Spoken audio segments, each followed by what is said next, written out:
Praise the lord. అందరికీ శుభోదయం. ప్రతిదినం ప్రభుతో కార్యక్రమానికి మీ అందరికీ కూడా స్వాగతం పలుకుతా ఉన్నాను. అందరూ నిద్ర లేచారని, మీ పనులను మీరు పూర్తి చేసుకొని ఈ మాటలు వింటున్నారని నేను నమ్ముతా ఉన్నాను.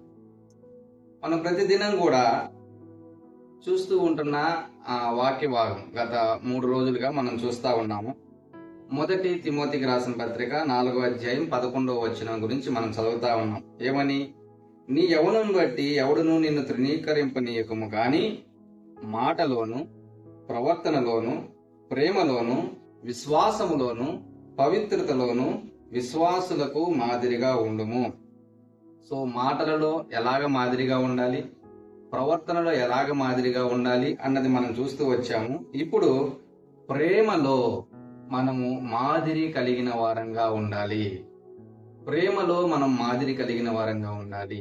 అవును, దేవుడు మనల్ని ఎలాగైతే ప్రేమించాడో అలాగ మనము ప్రేమించే వారంగా ఉండాలి. దేవుడు ఇది ఆశపడతా ఉన్నాడు, ఇది కోరుకుంటా ఉన్నాడు.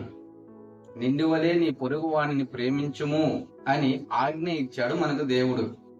సో ఆ ఆజ్ఞను కలిగి జీవించుచున్న వారంగా ఉంటున్నామా, దాన్ని పాటిస్తున్నామా లేదా అన్నది మనము మనల్ని పరిశీలించుకోవలసిన వారంగా ఉన్నాం. ప్రేమ కలిగి ఉండుటలో మాదిరి చూపించే వారంగా మనం ఉండాలి. ఎందుకు అంటే మనం గాన పరిశుద్ధ గ్రంథాన్ని మనం చూస్తే చాలా జాగ్రత్తగా దేవుడు ప్రేమ గురించి చాలా మాటలు మనకు చెప్పుకుంటా ఉన్నాడు. రోమీలకు రాసిన పత్రిక 13వ అధ్యాయము 8వ వచనంలో అంటారు, ఒకరినొకడు ప్రేమించుట విషయంలో తప్ప మరి ఏమియు ఎవనికి అచ్చి ఉండవద్దు. చూడండి ఎంత చక్కగా దేవుడు మాట్లాడుతా ఉన్నాడు. మీరు ఒకరినొకరు ప్రేమించుకోవాలి, ప్రేమ కలిగిన వారంగా ఉండాలి. మీరు ఒకవేళ ఎవరికైనా అచ్చి ఉన్నారంటే అది ప్రేమించుకోవడంలో ఒకరినొకరు ప్రేమించుకునే వారిగా మీరు ఉండాలి అని దేవుడు చాలా చక్కగా దేవుని యొక్క మాటగా మనకు అందిస్తూ ఉన్నాడు. అంతేకాదు మొదటి కొరింథీయులకు రాసిన పత్రిక 4వ అధ్యాయము 1వ వచనంలో మనం చూస్తే ప్రేమ కలిగి ఉండుటకు ప్రయాసపడుడి. ఎంత మంచి మాట అండి ఇది. ఈ లోకంలో అనేకమైన వాటి కోసం సంపాదించుకోవడం కోసం మనం ఎన్ని ప్రయాసపడతాము, ఎంత ప్రయాసపడతాము. ప్రేమ కలిగి ఉండడానికి ప్రయాసపడమంటాం. ఈ రోజుల్లో మనుషుల్లో కరువు అవుతున్నది అదే. ఇద్దరి మధ్య మనం చూసిన ప్రేమ ఉండట్లేదు, ప్రేమ కలిగి జీవించట్లేదు. ఒకవేళ ప్రేమించేవారు ఎవరైనా ఉన్నారయ్యా అంటే అది స్వార్థపూరితమైన ప్రేమగానే కనబడుతుంది, కానీ స్వచ్ఛమైన ప్రేమ కనబడట్లేదు. ప్రేమలు చల్లారిపోతా ఉన్నాయి. తల్లిదండ్రులకు బిడ్డలకు మధ్య, అలాగే భార్య భర్తకు మధ్య, కుటుంబ సభ్యుల్లో ఒకరికి మధ్య ప్రేమలు లేని వారిగానే బ్రతుకుతా ఉన్నారు.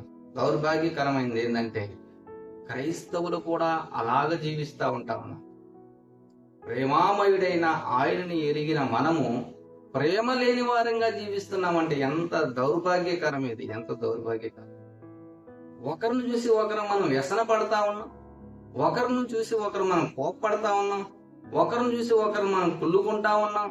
ప్రేమ లేదు, ఆప్యాయత లేదు, అనురాగము లేదు. పైకి మనం క్రైస్తవులుగా కనబడతా ఉన్నాం. దేవుడు దీని విషయమై ఎంతో చింతించే దేవుడుగా, ఎంతో బాధపడే ఆయనగా ఉంటా ఉన్నాడు. ఆయన మనకిచ్చిన ఆజ్ఞ ప్రేమ కలిగి ఉండండి, ఒకరినొకరు ప్రేమించుకోండి, నిన్ను వలె నీ పొరుగు అని ప్రేమించు. మనం ఎన్ని చేసినా కూడా, ఎంత ప్రార్థన చేసినా కూడా, ఎంత చక్కగా పాటలు పాడినా కూడా, ఎంత చక్కగా బోధించినా కూడా, సంఘమంతా నువ్వే తిరిగి అన్ని పనులు చేసినా కూడా నీలో ప్రేమ లేకపోతే నువ్వు వ్యర్థుడవు, వ్యర్థురాలువు. ఎందుకని మాట్లాడుతున్నాను తెలుసా? నేను పౌలు గారు ఈ మాటలే అంటాడు. మొదటి కొరింథీయులకు రాసిన పత్రిక 13వ అధ్యాయము మనం చూసినట్లయితే అక్కడ పౌలు గారు ఈ మాటలే అంటా ఉన్నారు. ఒకసారి మనం గమనిద్దాం. మొదటి కొరింథీయులకు రాసిన పత్రిక 13వ అధ్యాయము 1 నుంచి 3వ వచనం వరకు మనం చూస్తే చాలా చక్కగా మాట్లాడుతా ఉన్నాడు. మనుష్యుల భాషలతోనూ దేవదూతల భాషలతోనూ నేను మాట్లాడినను ప్రేమ లేని వాడినైతే మ్రోగుడి కంచును గనగనలాడు తాళమునయ్యుందును. ప్రవచించు కృపావరము కలిగి మర్మములన్నీయు జ్ఞానమంతియు ఎరిగిన వాడనైనను, కొండలను పెకలింపగల పరిపూర్ణ విశ్వాసం గలవాడనైనను, ప్రేమ లేని వాడినైతే నేను వ్యర్థుడను.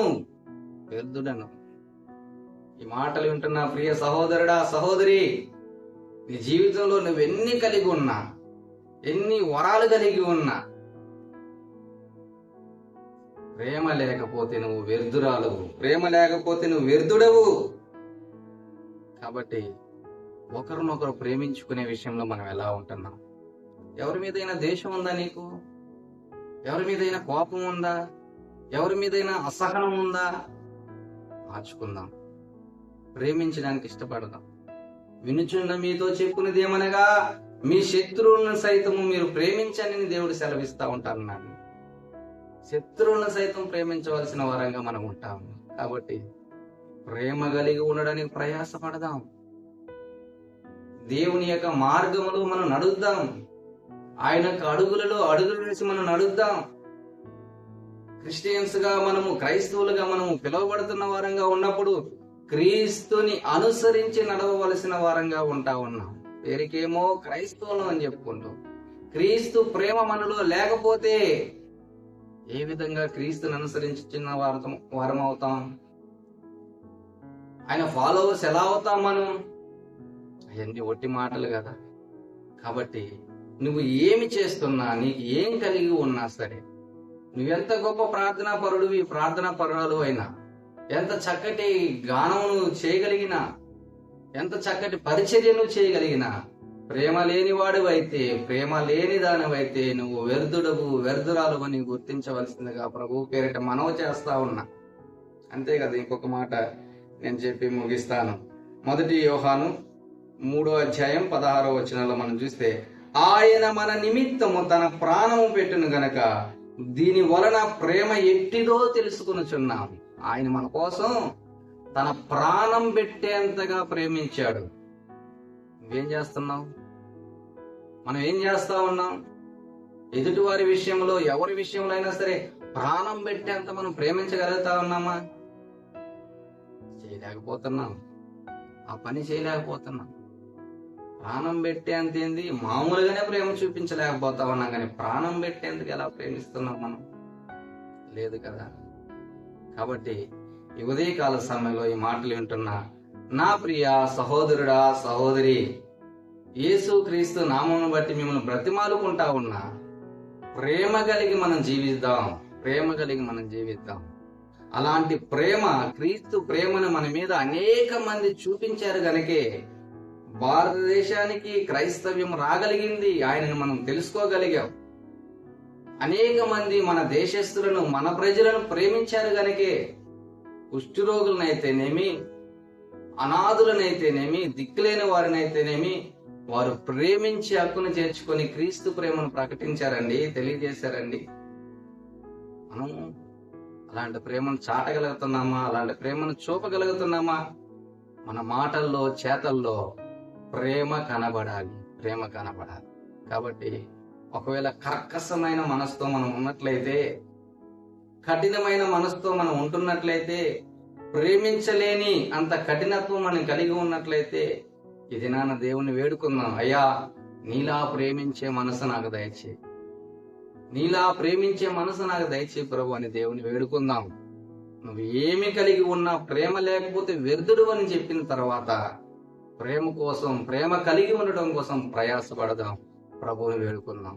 తలలు వంచుదాం, ప్రార్థన చేస్తాం. పరిశుద్ధుడా, ప్రేమ కలిగిన తండ్రి, నీకు వందనాలు నాయన. నీ ప్రేమ ఎంత గొప్పది. మా కొరకు ప్రాణం ఇచ్చేంతగా మమ్మల్ని ప్రేమించారు. అలాంటి ప్రేమ మేము కూడా కలిగి ఉండడానికి ఉదయకాల సమయంలో మమ్మల్ని ఆశీర్వదించి దీవించి, మా మాట అలాగే దేవనైనా మా చేతులలో మేము క్రీస్తు ప్రేమను తెలియజేసే వారంగా ఉండడానికి కృప చూపించమని యేసు క్రీస్తు నామములో ప్రార్థించి వేడుకున్నాను తండ్రి. ఆమేన్. God bless you.